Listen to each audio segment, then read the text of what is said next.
I still remember the weight of the knife in my hand. Silver handle, gleaming blade, the one I had just used to cut into my birthday cake. The restaurant lights reflected off it as I stood there, frozen in place, Madison's words hanging in the air between us. We only answer to our real mom. You're just her replacement. The silence that followed was deafening. In that upscale San Antonio restaurant, with its soft jazz playing and waiters gliding between tables, everything seemed to stop. My daughter Grace's fork clattered against her plate. My son Caleb's eyes widened, darting between faces. The couple at the next table suddenly became very interested in their appetizers. Even our waitress, who had been approaching with a bottle of wine, took a strategic step backward. But it was my husband Mark's reaction, or lack thereof, that truly cut me to the core. He just stood there, lips slightly parted, saying nothing. No correction, no defense, just silence. 3 years of trying, 3 years of packing lunches, driving to soccer practices, helping with homework, paying for braces, phones, and every extracurricular activity imaginable.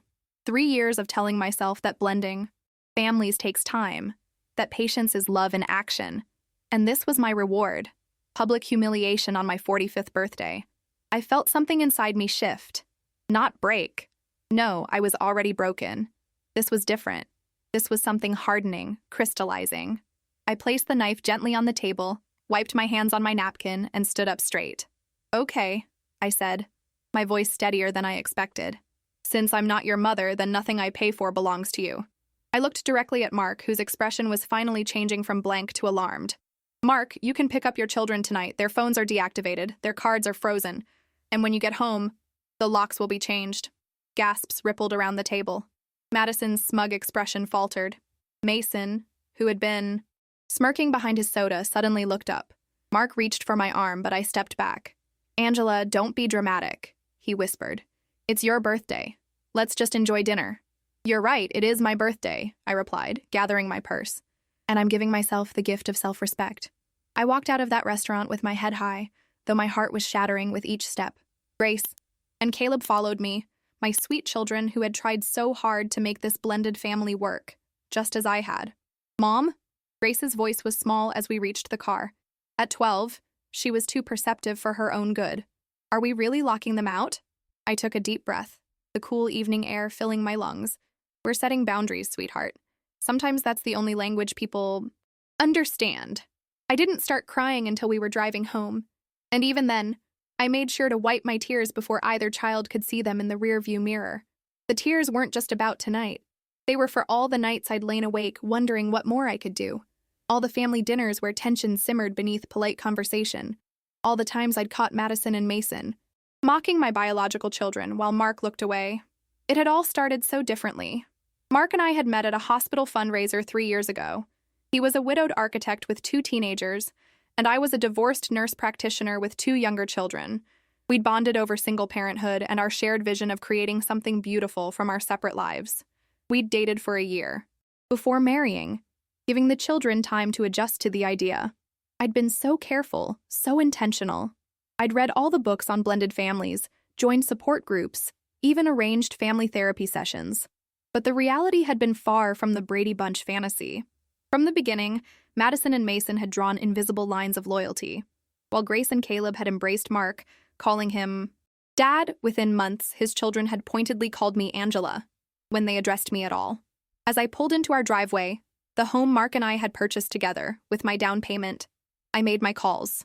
First to the bank, freezing the supplementary cards I'd foolishly added for Madison and Mason to my account. Next to our cell provider, suspending their lines. Finally, to an emergency. Locksmith service. Mom, what can I do? Caleb asked, his 9-year-old face serious beyond his years. Help me pack their essentials, I said, trying to sound calm. Just clothes and toiletries. Nothing I've paid for stays. It sounds petty now, but in that moment it felt like reclaiming pieces of myself. Every designer hoodie I'd bought Mason for Christmas. Every expensive makeup palette Madison had begged for. All of it represented years of trying to buy love and respect that should have been freely given. The locksmith arrived quickly. As he worked, I moved through the house with purpose, gathering items into suitcases. Grace and Caleb helped silently, occasionally exchanging worried glances but never questioning me. They'd witnessed too much, suffered their own slights, and, Exclusions at the hands of their step-siblings. What will happen to us? Grace finally asked as we sat in the living room, 3 packed suitcases by the door, new keys in my hand. I pulled her close. We're going to be okay. This house is still our home. Mark needs to decide what kind of family he wants. One where everyone is respected, or something else entirely. My phone buzzed. Incessantly, texts and calls from Mark growing increasingly frantic. I answered only once, long enough to say, "Your children will be waiting for you. Come alone." When headlights finally swept across our front windows 2 hours later, I stood. "Go to your rooms, please," I told Grace and Caleb, kissing each on the forehead. "Whatever happens, remember this isn't about you. You've done nothing wrong." I opened the door before Mark could use his key. He stood there looking disheveled and angry, Madison and Mason sulking behind him. "What the hell is this, Angela?" he demanded, gesturing at the suitcases I'd placed on the porch. I met his gaze steadily. "This is the consequence of 3 years of disrespect. This is what happens when you stand by and watch your children destroy someone who loves them. They're teenagers. You're overreacting to one comment." "One comment?" I laughed, though there was no humor in it.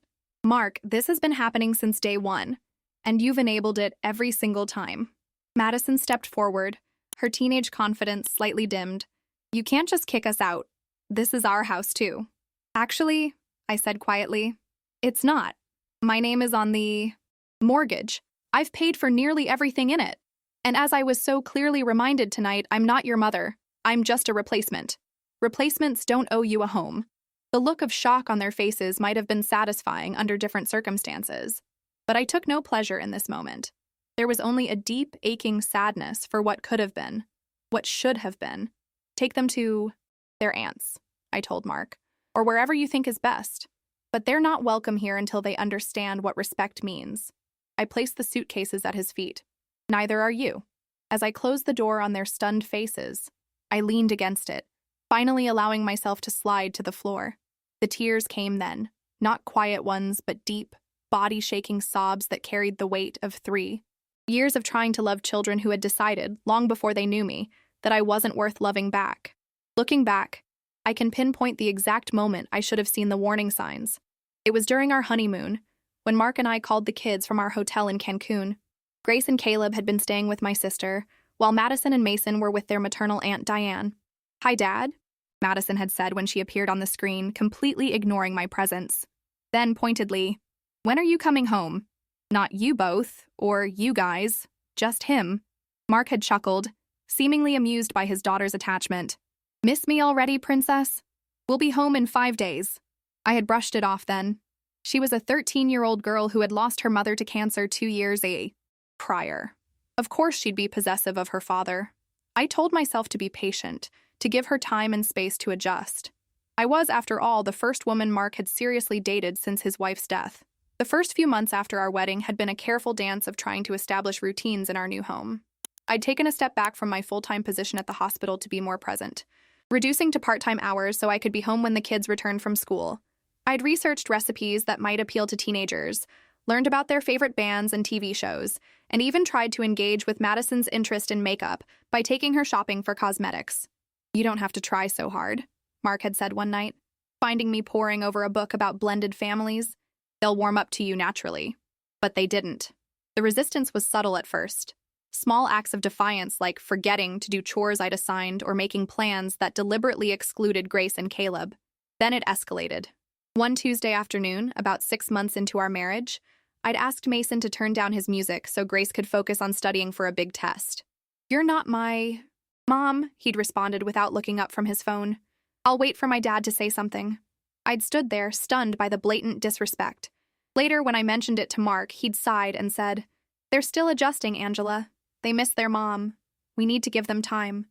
Time. Always more time." But as weeks turned into months and then years, the behavior never improved. It worsened. Madison would leave wet towels on the bathroom floor, and when asked to pick them up, she'd roll her eyes and mutter, "You're just married to my dad. That doesn't make you my mother." More painful was watching how they treated Grace and Caleb. My children had embraced this new family arrangement with open hearts. They called Mark Dad within months, included Mason and Madison in their games and activities, and even defended them to friends at school. But Mark's children deliberately isolated them, refusing to sit with them at lunch or acknowledge them during carpools. One day, Caleb came home in tears after overhearing Mason tell his friends, "At least I don't need my mommy's new husband to pretend I'm his son." I started documenting these incidents in a journal, partly to maintain my sanity, and partly because I hoped that seeing the pattern would help Mark understand what was happening. I presented it to him one evening after the kids were asleep. "This isn't normal teenage rebellion," I explained, showing him page after page of incidents. "This is targeted disrespect, and it's hurting not just me but Grace and Caleb too." Mark had skimmed the journal, his expression growing increasingly defensive. "You're keeping tabs on my kids? Like they're criminals?" "No, I'm trying to show you there's a pattern here. They need boundaries, Mark. Clear consequences for disrespect. They lost their mother," he'd said, as if that explained everything. "They're grieving. They'll grow out of it. Just be patient." Patient. Always patient. Meanwhile, I was shouldering most of the household responsibilities. I was the one managing the family calendar, coordinating doctor appointments, helping with homework, preparing meals, and handling most of the discipline for all 4 children. I was also contributing significantly more financially, paying for the teens' new phones, their extracurricular activities, and even Madison's orthodontist bills. I did it, all willingly, believing that love was shown through actions and sacrifice. I truly wanted to be a mother to Madison and Mason, to provide them with the stability and care they deserved. But as time passed, it became increasingly clear that my efforts were not just unappreciated, they were actively resented. The night before my birthday, everything came to a head. I was balancing our household accounts when I discovered a series of unfamiliar charges on my credit card, online purchases totaling over $700. When I traced them back, they led to Madison's laptop. Concerned, I'd checked her browser history, something I'd never done before, and discovered not only the unauthorized purchases, but also a text conversation she'd left open with a friend. "Angela's not my mom. She's just the free babysitter with a wallet." The words had hit me like a physical blow. 3 years of trying to love this child, of putting her needs above my own, reduced to the free babysitter with a wallet. I'd shown the messages to Mark that night, expecting, finally, for him to see what was happening. Instead, he'd said, "They didn't mean it like that. Don't make this about your pride." My pride. As if basics, respect was too much to ask for. I'd gone to bed that night with a weight on my chest that made it hard to breathe. The next day was my birthday, and I'd planned a nice dinner at a restaurant I loved. I told myself that maybe, just maybe, this would be the turning point. A chance for us to come together as a family and start fresh. How wrong I had been.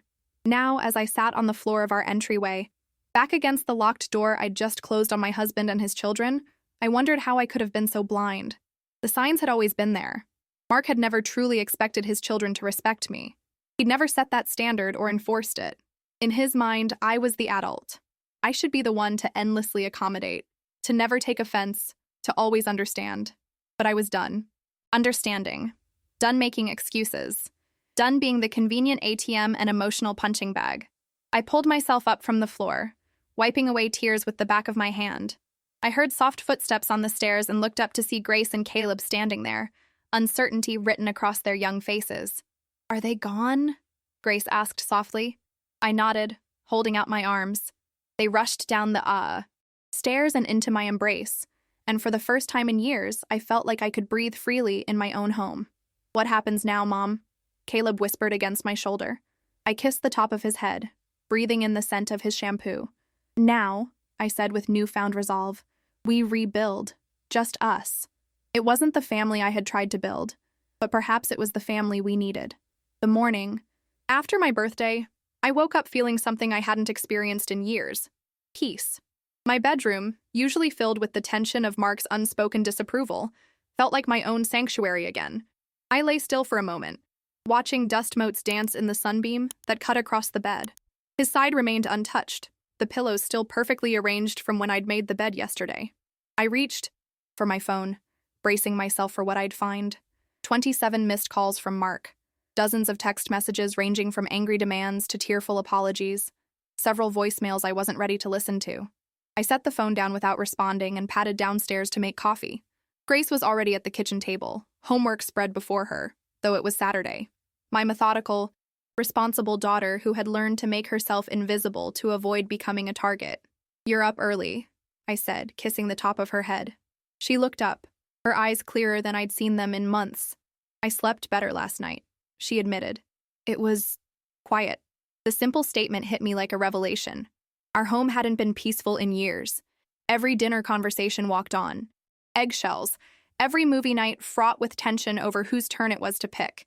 Every holiday, a careful negotiation of feelings and traditions. "Mom," Grace said, her voice careful, "are you and Mark getting divorced?" I poured my coffee, buying time. "I don't know yet, sweetheart, but I know things can't continue the way they were." She nodded, returning to her math problems. "I'm sorry if I'm being selfish, but I hope they don't come back." My heart broke a little at her confession.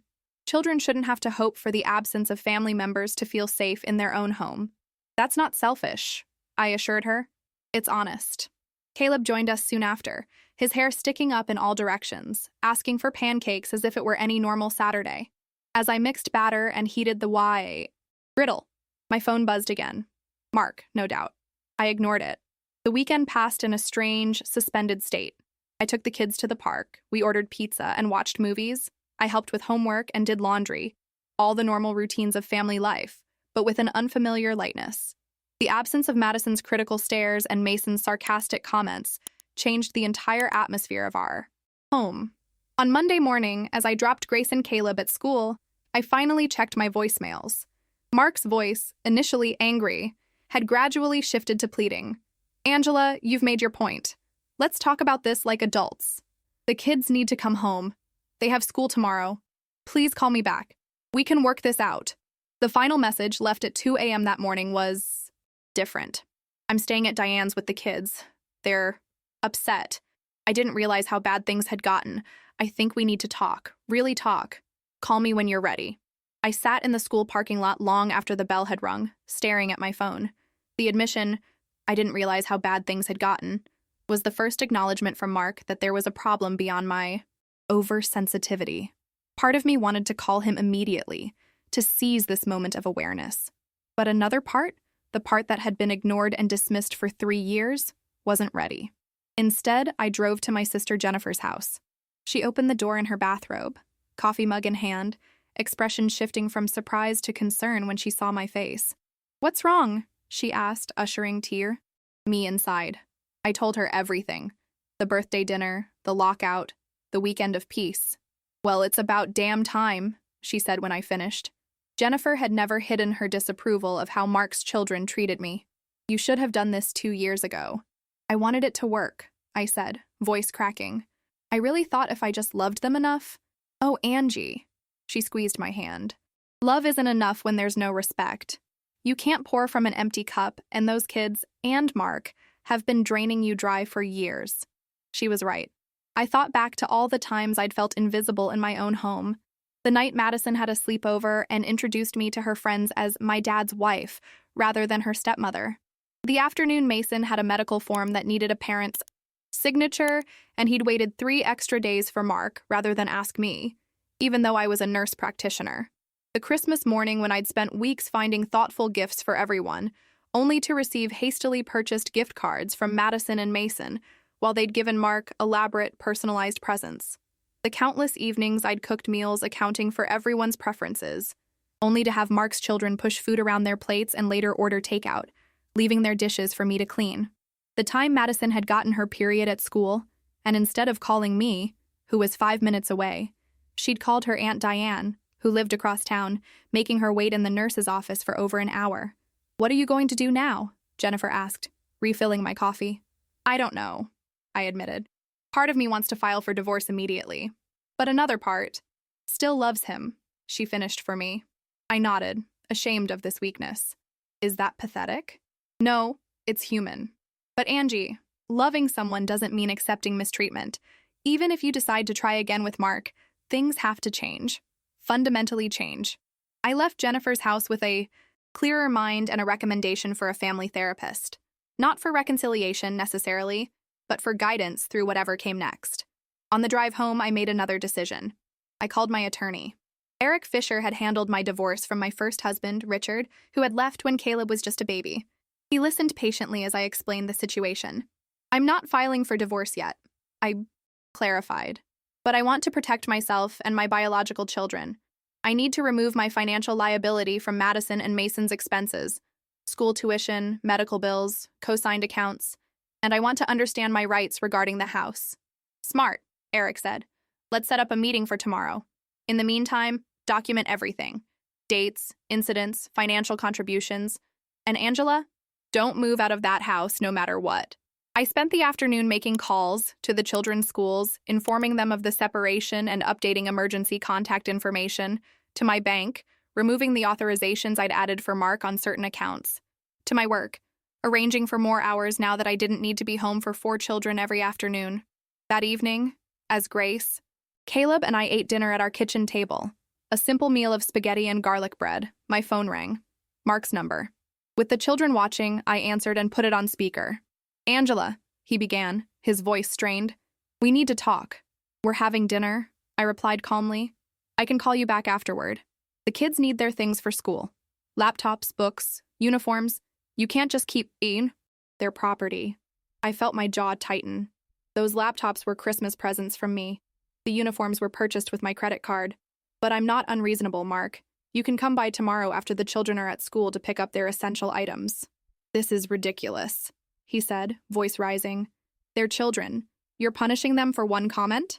I looked at Grace and Caleb, their eyes wide, and made a decision. I took the phone off speaker and walked into the living room. It wasn't one comment, I said quietly. It was 3 years of systematic disrespect that you enabled. And I'm not punishing them. I'm establishing consequences. There's a difference. They miss their mother, he said, his go-to excuse.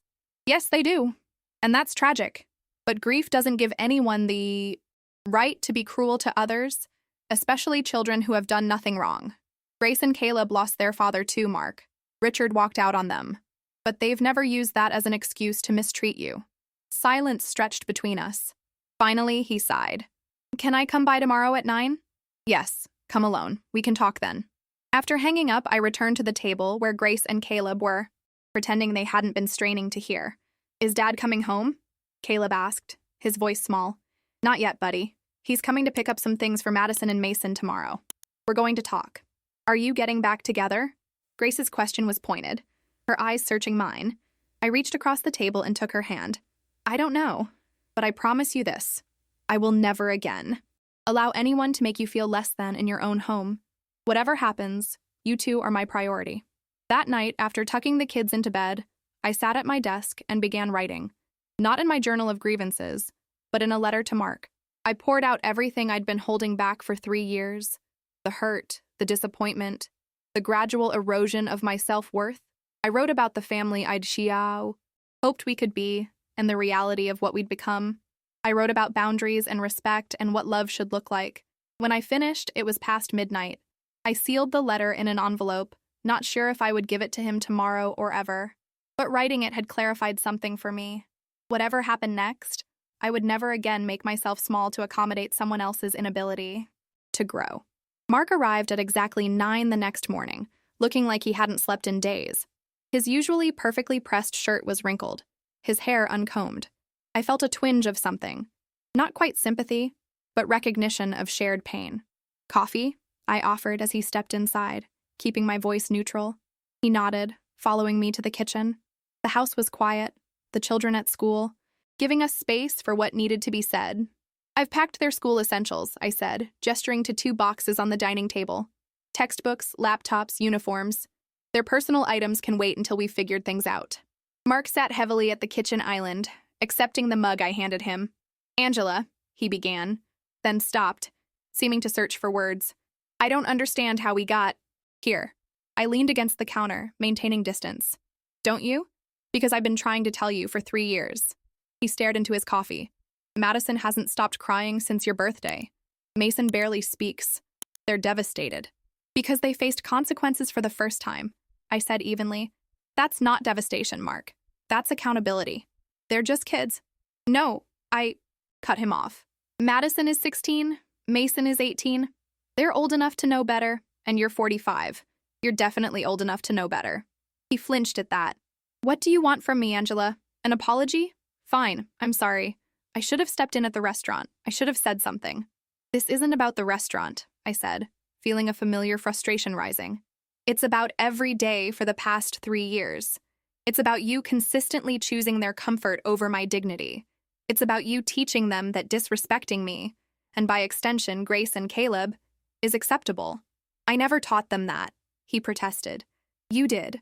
Every time you witnessed their behavior and said nothing, every time you made excuses, every time you told me to be patient while they treated me like an inconvenience. Mark set his mug down with a thud. What was I supposed to do? They lost their mother. They were traumatized. I couldn't force them to love you. No, you couldn't. But you could have required them to respect me. There's a difference between grief and cruelty, Mark. What they did to Grace and Caleb, isolating them at school, mocking them in front of friends, that wasn't grief. That was mean-spirited, and you let it happen. He was silent for a long moment. I didn't know about some of that, he finally admitted, because you didn't want to know. I told you. Multiple times. You dismissed it. Another silence stretched between us, this one heavier than the last. Mark rubbed his face with both hands, suddenly looking every one of his years. Where do we go from here? He asked quietly. I had spent the night considering this question. I've made an appointment with a family therapist, I said. Not for reconciliation, at least not yet, but for mediation. We need a neutral third party to help navigate this, especially for the children's sake. He nodded slowly. And us? Our marriage? I took a deep breath. I don't know, Mark. I love you. I've never stopped loving you. But love isn't enough when there's no respect. I need time to figure out if what we had is salvageable. And my kids. When can they come home? The question hung in the air between us. Home. Was it still their home? Was it still his? That depends, I said carefully, on whether they're willing to acknowledge their behavior and make amends, not just to me, but to Grace and Caleb as well, and on whether you're willing to set and enforce boundaries. They're not perfect, Angela. Neither am I. Neither are you. I've never claimed to be perfect, I replied, but I've shown up every day trying to love your children as my own. I've financially supported them, emotionally supported them, advocated for them. All I've asked in return is basic respect. And even that was too much to expect. Mark looked away, unable to meet my eyes. Diane thinks you're being unreasonable, that changing the locks was extreme. Of course she does. She's their aunt. She loves them. But she wasn't living in this house, experiencing what we were experiencing. And frankly, I don't care what Diane thinks. This isn't about her. He sighed, running a hand through his disheveled hair. The therapist. When is the appointment? Thursday at 4. Dr. Landry's office downtown. I've already cleared it with the school so Grace and Caleb can attend. All 6 of us? Initially, yes. Dr. Landry may want separate sessions later, but she thinks it's important for everyone to hear each other first. Mark nodded again, then stood to gather the boxes. As he reached the front door, he turned back. For what it's worth, I am sorry. Not just for the birthday dinner, but for not seeing what was happening. For not protecting you the way I should have. I felt tears prick at the corners of my eyes, but refused to let them fall. Thank you for saying that. It matters, it's not enough, but it matters. After he left, I sat in the silent house, processing the conversation. Had anything really changed? Was his apology genuine, or just a means to restore his comfortable life? Only time would tell. I spent the next few days focusing on Grace and Caleb, making sure they felt secure despite the upheaval. We had honest conversations about what had happened and what might happen next. I was careful not to vilify Mark or his children, despite my own hurt feelings. Mom, Grace, said one evening as we prepared dinner together, I'm proud of you. I looked up from the vegetables I was chopping, surprised. For what, sweetheart? For standing up for yourself, and for us. She concentrated on stirring the sauce, avoiding my eyes. I used to think maybe I was just too sensitive when Madison was mean to me, that I should try harder to fit in. But now I see that wasn't it, Etma. All. I put down my knife and pulled her into a hug, overwhelmed by her insight. You are perfect exactly as you are. Never let anyone make you feel otherwise. Thursday arrived with a knot of anxiety in my stomach.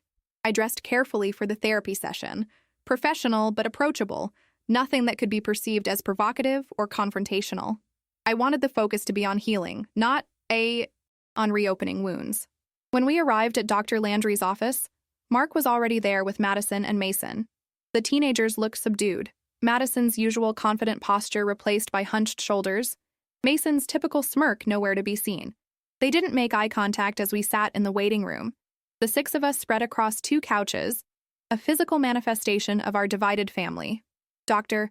Landry, a warm-voiced woman in her 50s, welcomed us into a spacious room with comfortable seating arranged in a circle. "Before we begin," she said once we were all settled, "I want to establish some ground rules. Everyone will have a chance to speak without interruption. We'll use I statements to express feelings rather than accusations. And most importantly, we're here to listen and understand, not to win arguments." She turned to me first. "Angela, since you initiated this session, would you like to start by sharing what brought us here today?" I took a deep breath, feeling all eyes on me. This was it. The moment to lay everything bare. To speak my truth without minimizing or sugarcoating it. I looked at Madison and Mason, at their defensive postures and averted gazes, and made a decision. Instead of starting with their behavior, I would start with my hopes. What I had wanted for our family. What I still wanted if it was possible. 3 years ago, I began. I fell in love with a man who had 2 wonderful children, and I dreamed of building something beautiful together. A family where everyone felt valued, respected, and loved. That dream hasn't changed. But somewhere along the way, we lost sight of what family really means. The therapy session was more difficult than I had anticipated. Dr. Landry created a safe space for everyone to speak, but years of buried feelings don't emerge gently. After I shared my perspective, Mark spoke about feeling caught between his children and me, afraid of losing either. Then it was Madison's turn. She sat with her arms crossed, eyes fixed on the floor. "I didn't ask for any of this," she began, voice quivering slightly. "I didn't ask for my mom to die. I didn't ask for a new mother. I didn't ask to move houses or change schools or share a bathroom with strangers." "They're not strangers," Mark interjected. "They're your step-siblings." Dr. Landry held up a hand. "Let's allow Madison to finish, Mark." Madison glanced at me briefly before continuing. "Everyone kept saying how lucky we were that Dad found Angela, how perfect she was, how we should be grateful." Her voice hardened. "But nobody asked us what we wanted. Nobody cared that we were still missing Mom." "We did care," I said softly when Dr. Landry nodded that I could respond. "I've always understood that grief doesn't have an expiration date. But Madison, there's a difference between missing your mother and deliberately hurting others." "I never hurt anyone," she protested. "You hurt Grace and Caleb," I replied, keeping my voice steady. "You excluded them at school, mocked them in front of your friends. They lost their father too, not to death, but to abandonment. They know what grief feels like." Mason shifted uncomfortably in his chair. At 18, he was on the cusp of adulthood, but still very much a child in many ways. "What about you, Mason?" Dr. Landry prompted. "What's your perspective on all this?" He shrugged, trying to maintain his cool facade. "I just don't see why it's such a big deal. So, we don't call her Mom? So what? It's just a word." "It's not just about the word," Mark said, surprising me with his directness. "It's about the attitude behind it, the disrespect." Mason's eyes widened at his father's criticism. "You never said it bothered you before." "Because I was wrong," Mark admitted. "I thought if I didn't push you, you'd eventually come around on your own. I thought forcing respect would make you resent Angela more. But by not saying anything, I gave you permission to be disrespectful." Grace, who had been silent until now, spoke up. "You guys were mean to us from day one," she said, her voice small but clear. "We tried so hard to be nice to you. Caleb used to save the last cookie for Mason because he knew it was his favorite. I invited Madison to my birthday sleepover even though none of my other friends invited their sisters. But you guys acted like we were nothing." Caleb nodded vigorously beside her. "Yeah, and you told your friends not to pick me for basketball at recess even though I'm good?" Madison had the grace to look ashamed. "We didn't think you'd care that much." "Of course we cared." Grace's voice rose. "We wanted to be a real family. We thought you did too." Dr. Landry guided the conversation skillfully, helping us navigate these painful revelations without descending into blame. By the end of the session, no magical reconciliation had occurred, but something had shifted. Mark's children had been forced to confront the reality of their behavior and its impact. Mark had acknowledged his role in enabling it, and Grace and Caleb had found their voices. As we prepared to leave, Dr. Landry suggested a path forward. Mark and his children would continue staying at Diane's for now, while we all committed to weekly family therapy sessions. Additionally, she recommended individual counseling for Madison and Mason to process their grief in healthier ways. "What about our stuff?" Madison asked as we walked to the parking lot. "When can we come home?" I looked at her, really looked at her, and saw past the teenage bravado to the wounded child beneath. "When you're ready to be part of a family where everyone is respected," I said gently. "That's all I've ever wanted, Madison." In the weeks that followed, we settled into a new routine. Mark would come by the house occasionally to pick up more of the children's belongings or to take Grace and Caleb for dinner. We spoke more honestly than we had in years, painful as it sometimes was. The therapy sessions continued, gradually becoming less tense, more productive. One rainy afternoon, about 3 weeks after my birthday dinner, I received an unexpected text from Madison. "Can we talk? Just us?" I agreed to meet her at a cafe near her school the following day. When I arrived, she was already there, fidgeting with a paper napkin. She looked up as I approached, her expression unreadable. "Thanks for coming," she said as I sat across from her. I ordered a coffee, giving her time to gather her thoughts. "I've been talking a lot with Dr. Landry," she began. "About Mom, about you, about everything." I nodded, waiting. She asked me to imagine if Mom had lived, but Dad had died instead. If she had remarried and her new husband's kids treated her the way I treated you. Madison's voice cracked slightly. I couldn't stand it. I would have hated them for hurting her. She looked up, tears brimming in her eyes. "I didn't understand how much you did for us. No one ever stepped up for me like you did. You didn't have to care about me. I'm sorry." The apology caught me off guard. I had hoped for this moment, but hadn't truly expected it. "Thank you for saying that," I said carefully. "It means a lot to me. I was so mad when you locked us out," she continued. "But now I get it. We deserved it. I deserved it. It wasn't about punishment, Madison. It was about boundaries, about showing that disrespect has consequences." She nodded, wiping at her eyes. "Can I ask you something? Did you ever really think of us as your kids? Or were we just baggage that came with Dad?" The question pierced straight to my heart. "From the moment I fell in love with your father, I loved you and Mason too," I said honestly. "Not because I had to, but because I wanted to. I saw how bright and creative you are, how loyal you are to the people you care about. I saw Mason's sense of humor and his intelligence. I wanted to be part of your lives, to help you grow into the amazing adults I know you'll become. Even after everything we did, even then, love doesn't disappear because someone hurts you, Madison. It just gets buried under the pain." She was quiet for a long moment. "Do you think, could we try again? Could I come home?" I hadn't expected this question either. "That's a conversation we need to have with everyone involved," I said. "Your father, Mason, Grace, Caleb, and it would need to come with real changes, not just promises." "I know," she said quickly. "I've been thinking about it a lot. I could start by apologizing to Grace and Caleb. Really apologizing, not just saying sorry because Dad makes me." I felt a glimmer of hope, cautious but real. That would be a good start. When I got home that afternoon, I found Grace and Caleb in the backyard, kicking a soccer ball around with an ease I hadn't seen in months. They seemed lighter somehow, unburdened. I watched them for a moment, feeling a surge of fierce love. "Mom!" Caleb spotted me and waved enthusiastically. "Dad called. He's taking us for pizza tonight. Can we go?" "Of course," I said, smiling at his excitement. "Did he say what time?" 6, Grace answered, joining us on, the patio. "He said to ask if you wanted to come too." The invitation surprised me. Our interactions had been strictly about co-parenting and therapy since the separation. "Do you want me to come?" I asked, careful not to influence their response. They exchanged a look. "Yeah," Grace said. "It's weird when it's just us, like we're pretending we're not a family anymore." Her insight struck me. In trying to protect them from further hurt, had I inadvertently reinforced the division? "All right then," I said. "Pizza it is." That evening, the 4 of us met at Giordano's, the children's favorite pizza place. Mark seemed as nervous as I felt, but we managed a civil, even pleasant dinner. Afterward, as Grace and Caleb played at the arcade section, Mark turned to me. "Madison told me about your talk," he said. "She's different, reflective. I've never seen her like this. Therapy seems to be helping," I replied. He nodded. "Angela, I've been doing a lot of thinking too. About us. About what kind of husband and father I've been." He hesitated. "Or haven't been."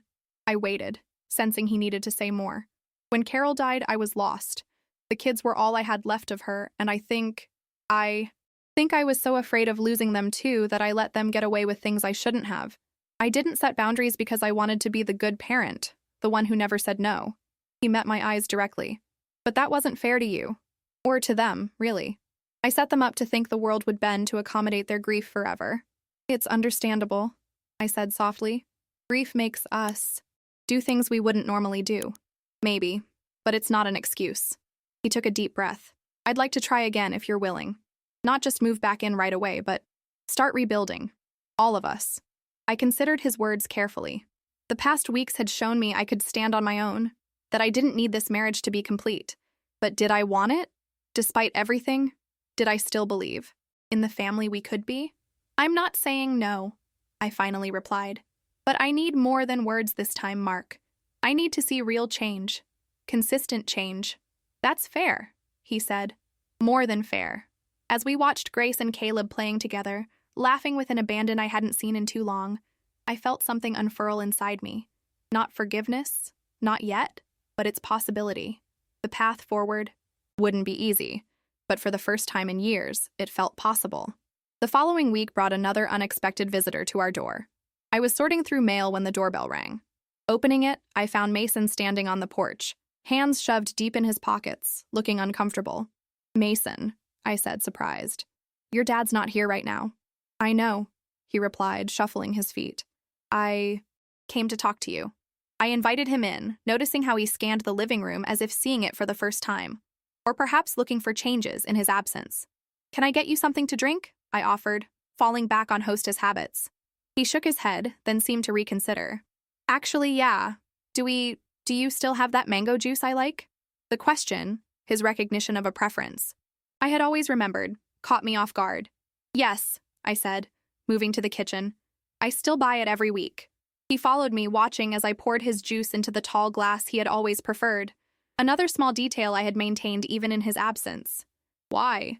He asked abruptly. I handed him the glass. Why what? Why do you still buy it? We've been gone for weeks. I considered my answer carefully. Because this is still your home, Mason. Because I still care about what you like and don't like. That didn't change just because we're having problems. He took a long drink, avoiding my eyes. When he finally spoke again, his voice was quieter than I'd ever heard it. Did you ever really see me as your kid? The question, so similar to Madison's, revealed the insecurity beneath his arrogance. I leaned against the counter, giving him space. Every day, I answered honestly. From the moment your father and I decided to build a life together, every doctor's appointment I took you to, every school event I attended, every late night I stayed up helping with your college applications, I did those things because I saw you as my son. Until the day I decided you were nothing. More than a placeholder, he finished, quoting my words from that night. I nodded, not softening the truth. Yes, because that hurt, Mason. It hurt to pour years of love into someone who saw me as replaceable. He set his glass down, his hand trembling slightly. I didn't think you really cared, he admitted. I thought you were just trying to impress Dad, that we were part of the package deal you had to accept. Why would you think that? I asked, genuinely puzzled. He shrugged. Our real mom was amazing.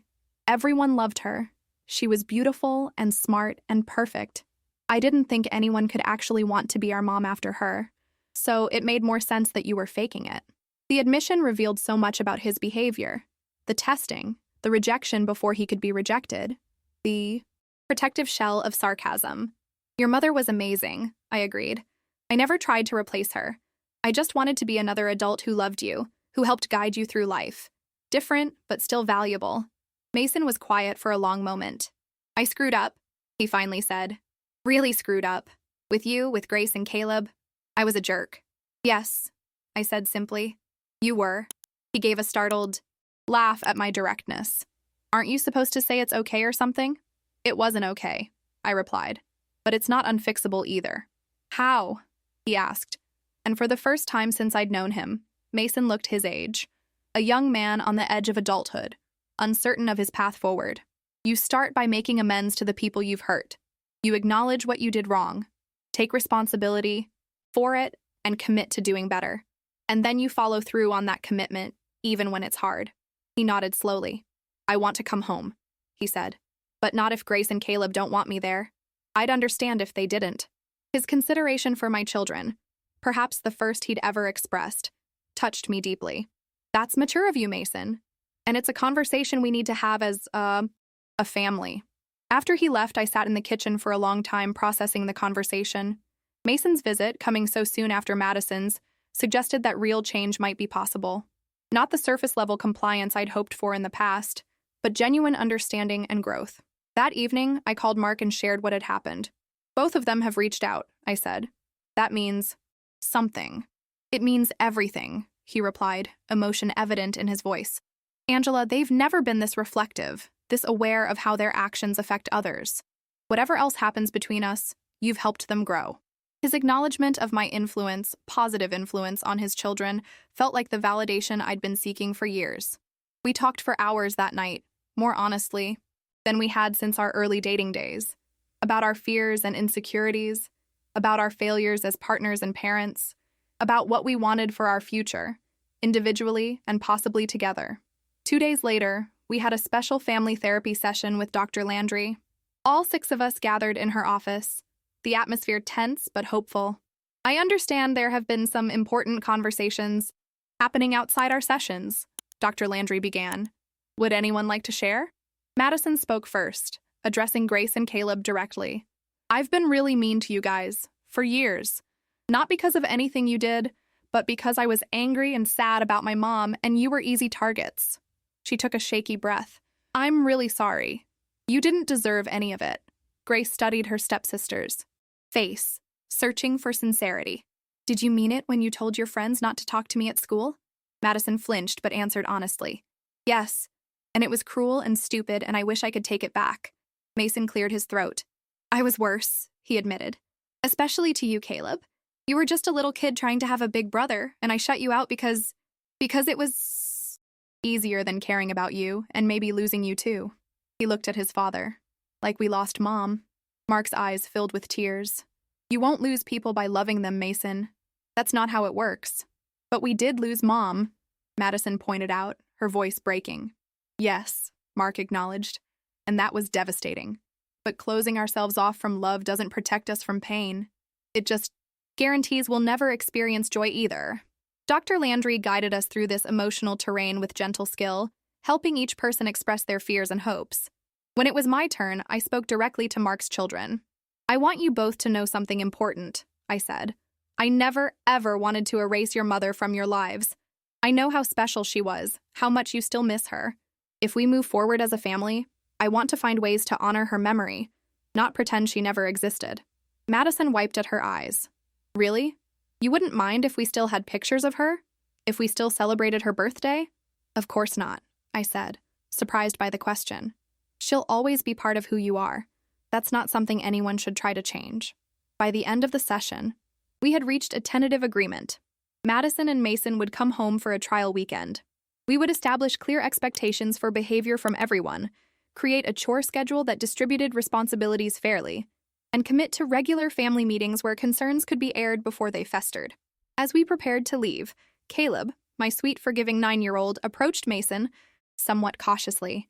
If you come back, he said, could you maybe teach me that basketball move you do? The fadeaway shot?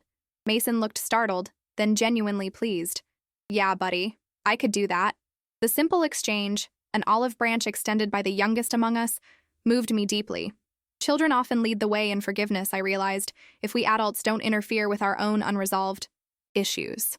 The trial weekend arrived with everyone on their best behavior, almost comically so. Madison asked permission before using anything in the kitchen. Mason offered to help with dishes without being asked. Mark seemed hyper-vigilant, jumping in at the slightest hint of tension. Only Grace and Caleb behaved normally, watching this transformed family with cautious optimism. Saturday evening, as I prepared dinner, I overheard Madison and Grace in the living room looking through a photo album. That's my mom, Madison was saying, pointing to a picture. It was taken about a year before she got sick. She was really pretty, Grace replied. You look like her. Do I? Everyone says I look more like Dad. No, you have her smile. See? The way it goes up more on one side. I stood silently, in the doorway, watching this moment of connection.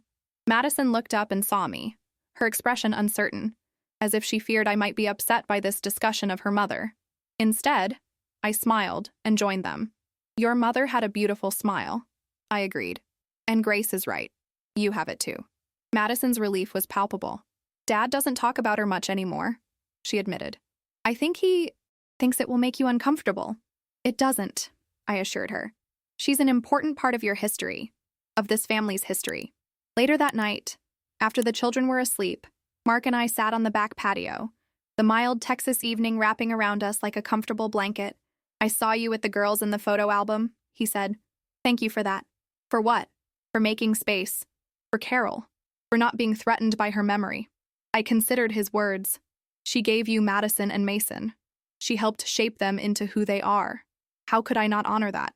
He reached for my hand, the first time we'd touched in weeks. I think I've been afraid, he confessed. Afraid that if I talked about Carol, you'd feel compared to her. Or if I fully embraced being Grace and Caleb's stepfather, I'd somehow be betraying her memory. We've all been afraid, I acknowledged. Afraid of more loss, more pain. But fear is a terrible foundation for a family. What's a better one? He asked, his fingers warm against mine. Respect, I said without hesitation. Honesty, boundaries, and yes, love, but the kind that holds people accountable, not the kind that makes excuses for harmful behavior. He nodded slowly. I'd like to try building on that foundation. If you'll give us another chance. I didn't answer immediately. The past weeks had shown me I was stronger than I'd realized, capable of standing firm even when it was painful. Any decision to reconcile needed to come from that strength, not from fear of being alone or obligation to a marriage vow.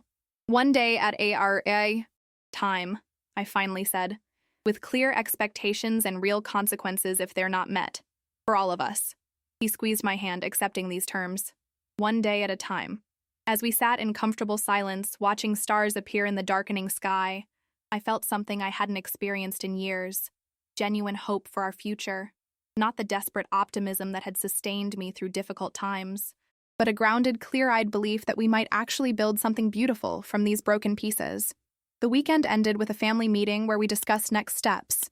Mark would move back in, but Madison and Mason would continue staying with Diane during the week, while we established our new normal.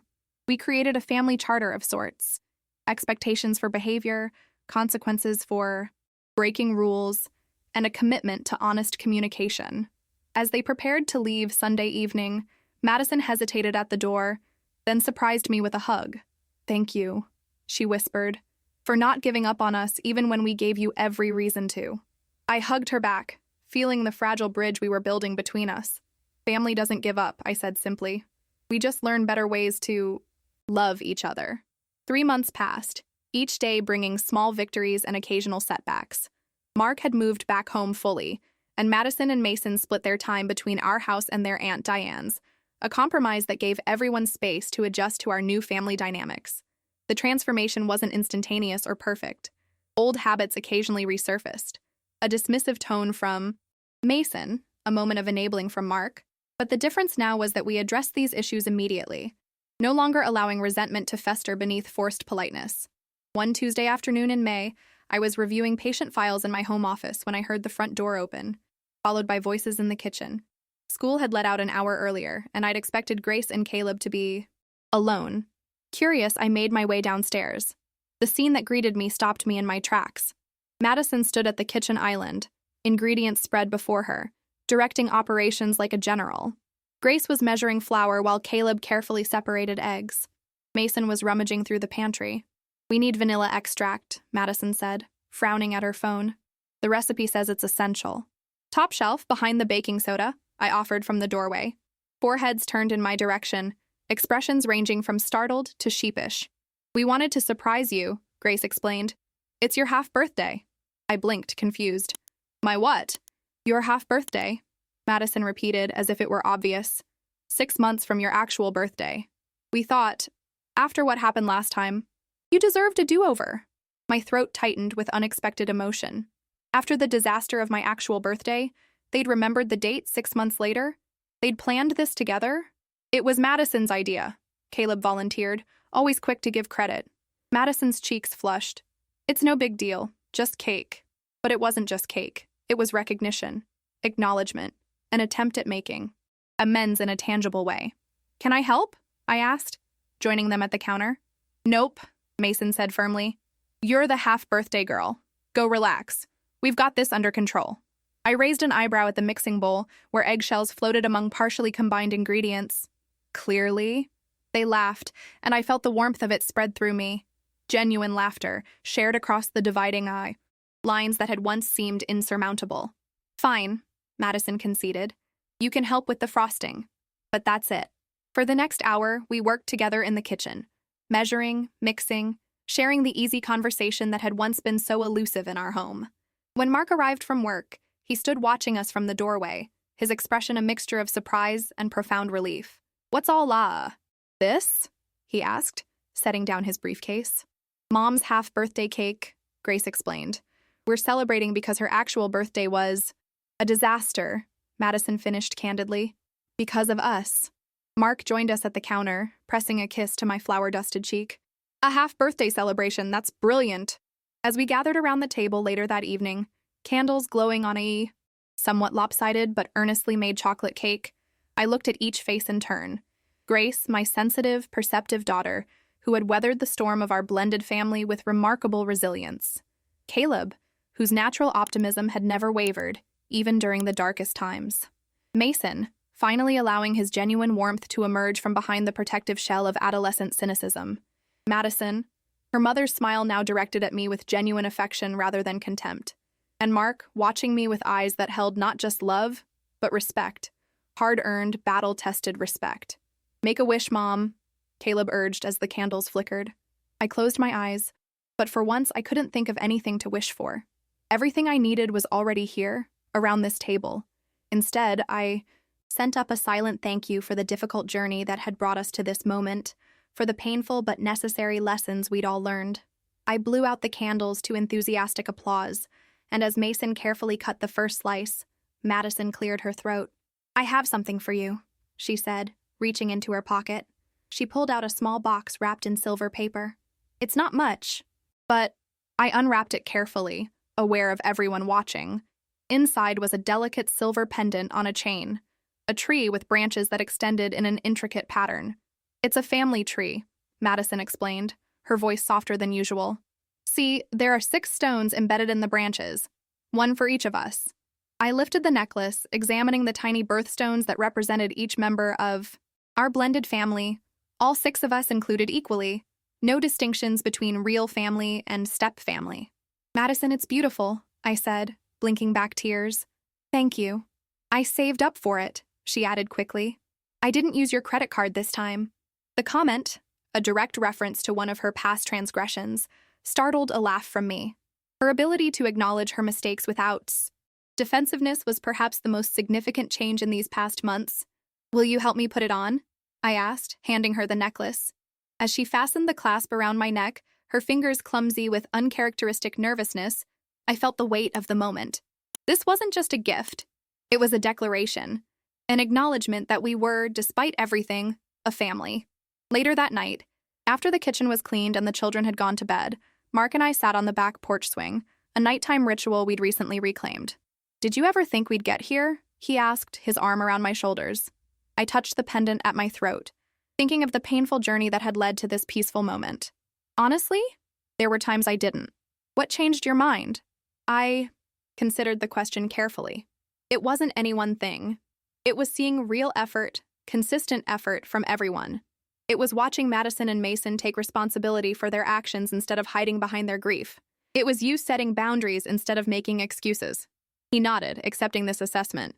And you, he added, you giving us the chance to prove we could be better, even after we'd given you every reason to walk away. Family doesn't give up, I repeated the words I'd said to Madison months ago. We just learned better ways to love each other. The following weekend brought another milestone, Mason's high school graduation. As we gathered in the auditorium, all 6 of us together, plus Diane and a few other extended family members, I felt a surge of pride watching him cross the stage. Despite the turmoil of the past months, he'd maintained his grades and earned a scholarship to the University of Texas.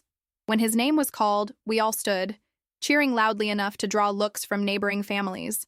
Mason's face, usually so careful to project cool indifference, broke into a genuine grin as he spotted us. After the ceremony, as we navigated the crowd to find him, Madison nudged me gently.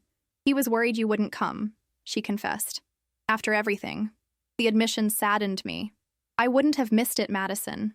This is a major achievement. I'm incredibly proud of him." She studied my face, seeming to search for something. "You really mean that, don't you?" "Of course I do. Why wouldn't I?" She shrugged, suddenly looking younger than her 16 years. "I guess because we were so awful to you. If someone treated me the way we treated you, I don't think I'd care about their achievements at all." I put an arm around her shoulders, touched by her self-awareness. "That's the thing about family, Madison. The love doesn't disappear because someone hurts you. It just waits for the chance to come back to the surface." We found Mason surrounded by friends, but he broke away immediately when he saw us, accepting hugs from everyone, including me. As he pulled back from our embrace, he whispered, "Thanks for coming, Mom." Mom. He'd called me Mom. It was the first time in 3 years, and he'd said it naturally, without self-consciousness or calculation. I met his eyes, seeing the question there. Had I noticed? Was it okay? I smiled, squeezing his hand. "I wouldn't have missed it for the world, Mason. Congratulations. You've worked so hard for this." The relief in his expression was palpable.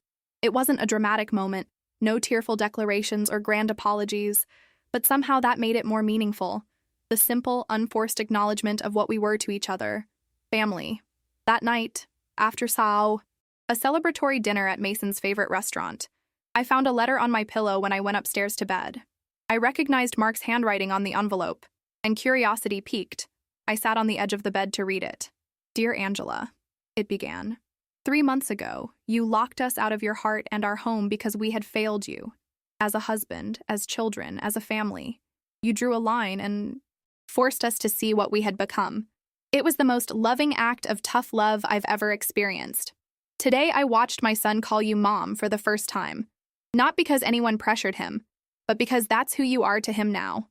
I watched my daughter lean on you for guidance and reassurance. I saw your children beam with pride at their brother's achievement, and I realized that you've given us all an extraordinary gift, the chance to become the family we should have been from the beginning. I know we still have work to do. Trust that's been broken doesn't mend overnight, but I want you to know that I see you, truly see you, for the remarkable woman, mother, and partner you are. Not a replacement, not a convenience, but the heart of this family we're rebuilding together.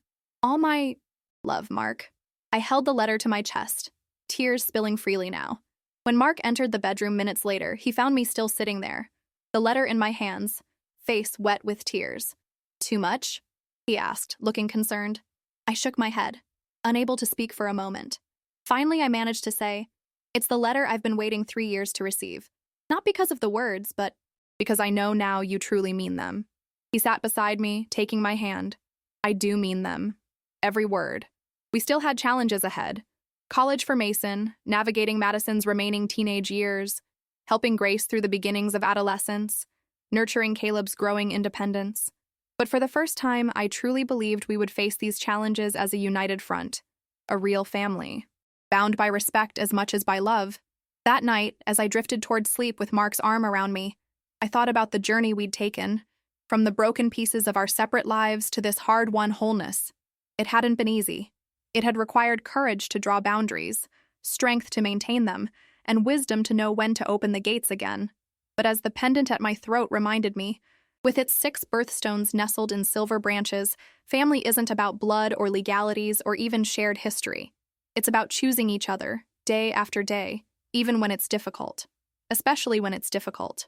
1 year after the disastrous birthday dinner that had changed everything, I stood in our kitchen, putting final touches on a salad while Mark grilled steaks on the patio. The house hummed with the pleasant chaos of family life. Music drifting from Madison's room, Caleb and Mason's laughter as they played video games in the living room, Grace setting the table with the good dishes we saved for special occasions. This year, I'd opted for a quiet family dinner at home rather than a restaurant celebration. The memory of last year's public humiliation had faded, but not disappeared entirely. Some wounds leave scars, even after they've healed. "Need any help?" Madison asked, appearing in the doorway. At 17, she'd grown even more beautiful, her mother's smile now a frequent sight rather than a rare glimpse. You could make the dressing, I suggested. Your lemon vinaigrette is better than mine. She beamed at the compliment, moving to gather ingredients. We worked side by side in comfortable silence for a few minutes before she spoke again. I've been thinking about last year, she said, her focus seemingly on the lemon she was zesting. About what I said to you. I paused in my chopping. We'd discussed the incident in therapy many times, but Madison rarely brought it up spontaneously. That was a different time, I said carefully. We've all moved, forward. I know, but… She set down the zester, turning to face me directly. I need you to know that I didn't mean it. Not really. I was angry and hurt and trying to hurt you back. But even then, I knew how much you did for us. How much you cared. The honesty in her expression moved me. Thank you for telling me that, Madison. You could have given up on us, she continued. Most people would have. But you didn't. You just drew a line, set a boundary, and then gave us the chance to respect it. I smiled at her use of therapeutic terminology, evidence of how seriously she'd taken our family counseling. That's what love looks like sometimes, I said. Not always saying yes or always forgiving without consequences, but caring enough to require better from the people you love. She nodded thoughtfully, returning to her dressing preparation. I'm going to remember that when I have my own family someday. The comment, so casual yet so profound, caught me by surprise. Madison was thinking about the kind of parent she wanted to be, the kind of family she wanted to create, and somehow, improbably, I had become a model worth emulating rather than a rival to be rejected. The doorbell rang, interrupting my reflection. Grace called out, "I'll get it."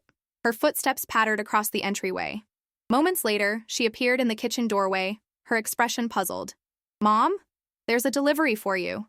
I wiped my hands on a towel and followed her to the front door, where a delivery man stood holding an enormous arrangement of roses. 45 of them, I would later count, one for each year of my life. "Angela Brooks?" he confirmed, consulting his clipboard. "Yes, that's me." "Sign here, please." As I signed for the delivery, the rest of the family gathered in the entryway, curious about the unexpected arrival. Mark appeared from the patio, a spatula still in hand, his expression as confused as mine. "Did you order these?" I asked him as I carried the arrangement to the dining room table. He shook his head. "Not from me." I found the card nestled among the blooms and opened it, reading aloud. "To celebrate the woman who taught us what family really means. Happy birthday, Mom. Love, Mason and Madison." I looked up, finding them standing side by side, matching expressions of nervous anticipation on their faces. "We wanted to replace the memory," Mason explained, "from last year.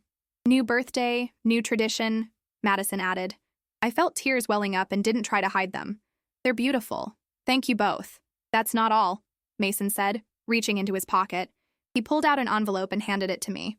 "This is the real gift." Inside was a formal letter on university letterhead. I scanned it quickly, then looked up in astonishment. "You're changing your last name?" Mason nodded, a hint of uncertainty in his expression. "To Brooks Pierce, if that's okay with you." The gesture overwhelmed me.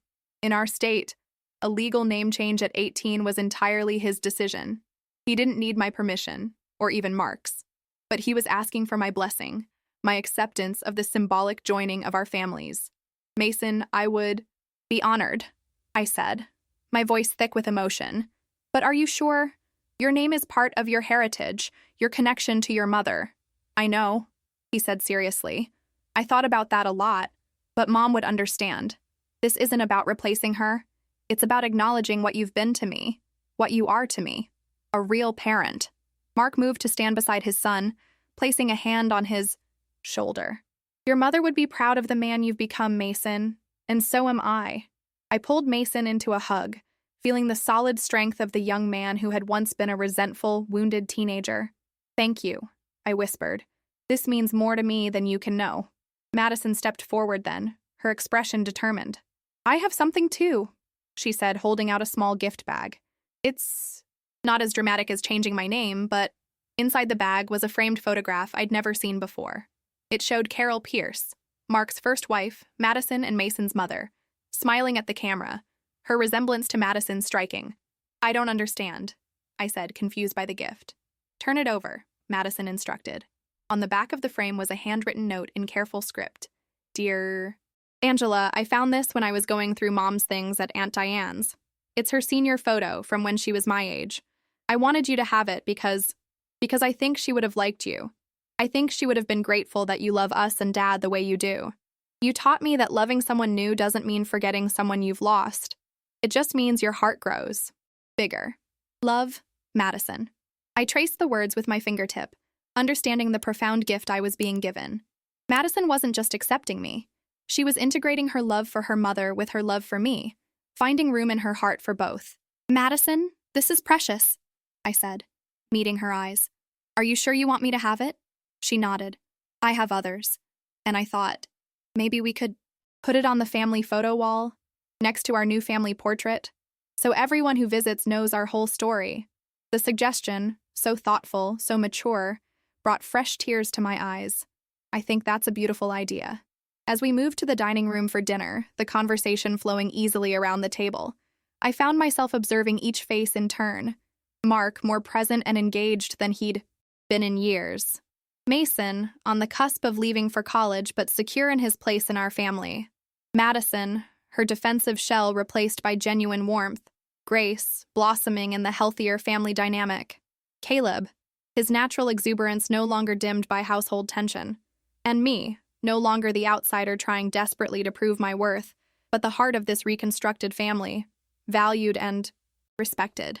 After dinner, as Mark brought out the birthday cake, store-bought this year, at my insistence after witnessing the chaos of their homemade attempt, Grace disappeared briefly, returning with a large envelope. This is from Caleb and me, she announced as the candles were lit. After I blow out the candles, I promised, smiling at their eagerness. The family gathered around singing, Happy Birthday, with enthusiasm if not perfect pitch. As the song ended, I closed my eyes, made my wish, and blew out all 45 candles in one breath. Applause erupted around the table, and Grace immediately thrust the envelope into my hands. Open it! Inside was a handmade certificate, decorated with glitter and stickers. Official family award presented to Angela Brooks for being the strongest, bravest, and most loving mom ever. When you could have given up on us, you gave us a chance to be better instead. We promise to never forget the lesson. With all our love, Grace and Caleb. Beneath the text were their signatures, along with Mason and Madison's, and Mark's at the bottom. We all signed it, Caleb explained proudly, because we all agree. I pulled my biological children close, then extended my arms to include Mason and Madison. Thank you all. This means everything to me. After cake and presents, as the evening wound down, I found myself alone on the back porch with Mark, our nightly ritual now a treasured constant. Happy birthday, he said softly, taking my hand. Better than last year? I laughed. A low bar to clear, but yes, infinitely better. I have one more gift. For you, he said, reaching into his pocket. He pulled out a small velvet box that looked suspiciously like a jewelry case. Mark, you didn't need to. I did, he interrupted gently. Open it. Inside wasn't jewelry, as I'd expected, but a key. What's this for? I asked, puzzled. A cabin on Lake Travis, he explained. Just a small one, but it's ours. Somewhere we can go as a family, or just the two of us when we need a break. Somewhere to make new memories. I turned the key over in my palm, touched by the thoughtfulness of the gift. It's perfect.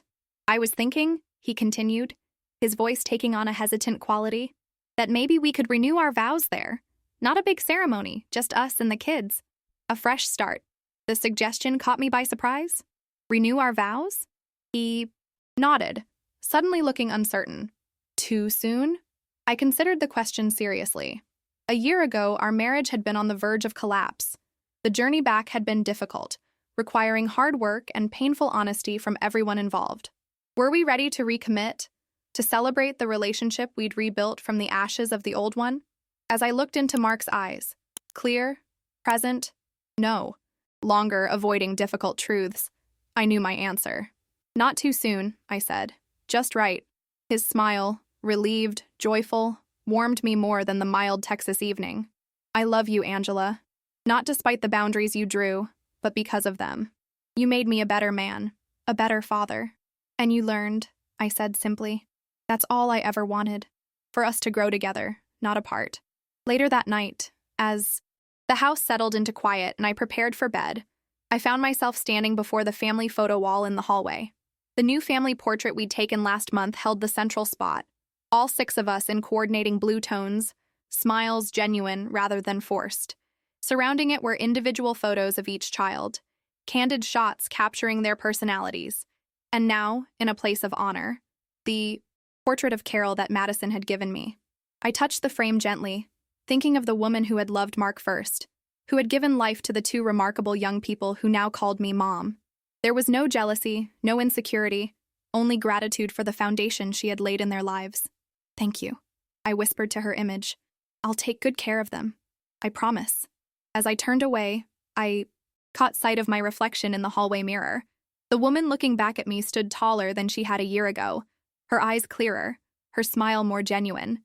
The silver pendant, Madison's gift, glinted at my throat, its 6 birthstones catching the light. 1 year ago, I had stood in a restaurant with a knife in my hand, shattered by cruel words from a child I had tried so hard to love. I had faced a choice in that moment, to continue bending until I broke completely, or to stand firm and require respect from those who claimed to love me. Choosing myself hadn't been selfish, as I'd initially feared. It had been necessary, not just for my well-being, but for everyone's. By refusing to accept disrespect, I had created space for genuine respect to grow. By enforcing boundaries, I had made room for authentic love to flourish. The family I had now wasn't the one I'd imagined when Mark and I married. It was messier, more complex, shaped by conflict and reconciliation. But it was real, built on honesty rather than illusion, on respect rather than obligation.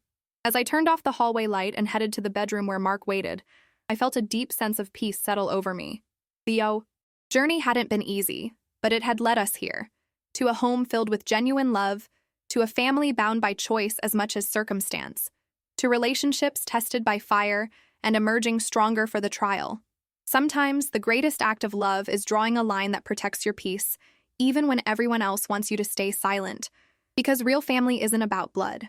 It's about respect, boundaries, and showing up for each other when it matters most.